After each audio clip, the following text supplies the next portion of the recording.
po si Justina Hazama. 25 years na po dito sa Japan. Ako po ay taga probinsya ng Isabela. So, lumaki po ako sa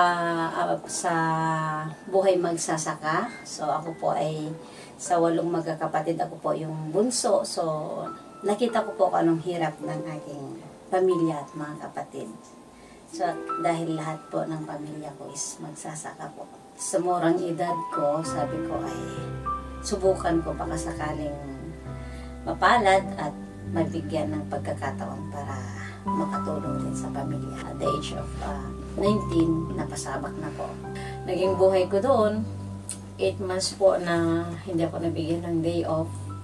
So, no phone, no friends. So, ang outlet ko lang po, paggising ng umaga, ayun, maglinis, pagtulog ng gabi. Tiniis ko po yun dahil gusto ko rin pong mabago ang buhay ko.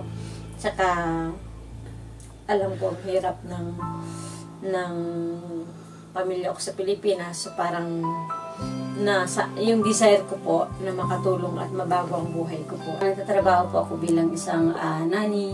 Sa Makatwid po ay linis bahay po. Sa Ate Josie ay siya po yung nagpakilala sa akin sa Philinvest through Sir Jay and Sir Elix.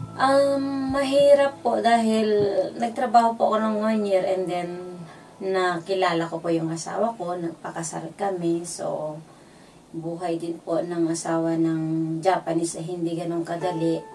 Ako po kasi yung taong kung gusto ko talagang matuto, talagang nagpursige ako. So, nag-invest po ako without his knowing po. So, kaya nagkaroon po ng problema sa signing ng papers na to the extent na ako po ay nagsinungaling sa kanya. Pero, pumirma naman siya.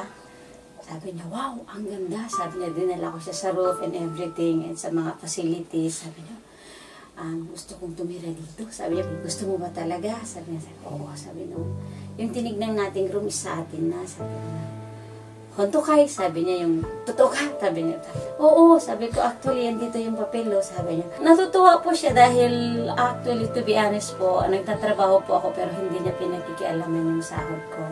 Ang advice lang niya sa akin, huwag kang sumugal o sumubo sa isang bagay na hindi mo kakayanin. Of course, natutuwa din ako dahil nakapag-invest ako kahit nakapagsinungaling ako sa kanya. So, at least naintindihan niya. So, pangalawang tenant ko na yun ngayon. So, bali, nakakontract din po ng 1 year.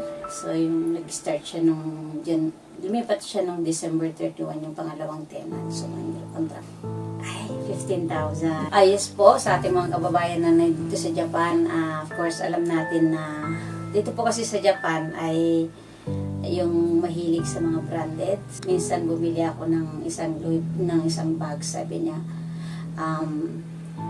kapag ibinili mo ng baka yan sa Pilipinas, ilan ng baka na yan. Tapos pag naluma yung bag mo, sabi niya, malalaman pa ba nila kung ilan ang presyo niyan. Pag uwi mo sa Pilipinas, kailangan mo bang sabihin niya ng ganito ang presyo ng bag ko. Nagising po ako dun sa sabi niya yun na hindi sa lahat ng pagkakataon ay nandito po tayo. So, sa mga kababayan dito sa Japan, so be wise po. Kailangan po habang maaga o habang malakas pa po tayo ay kahit paano ay mag-invest tayo para sa kinabukasan natin. Kahit sabihin mong nakatapos ka, tumanda ka na sa abroad, pag uwi mo sa Pilipinas, mahihirapan ka po. Hindi ko sinabing wala kang mapapasukan, pero aminin natin na hindi po ganun kadali ang trabaho sa atin, lalo na kung half of our life or almost buong buhay natin is nasa abroad. Siyempre mag-a-adjust tayo sa sarili nating bansa. So kung may invest tayo, kahit paano ay maupo ka dyan, kontento ka, mabayaran mo yung makakain ka mabayaran mo yung ilaw, tubig mo, o meron kang pangkain, at least wala po tayong problemahin. Sa mga kababayan, so wake up po. Thank you so much, Philinvest International.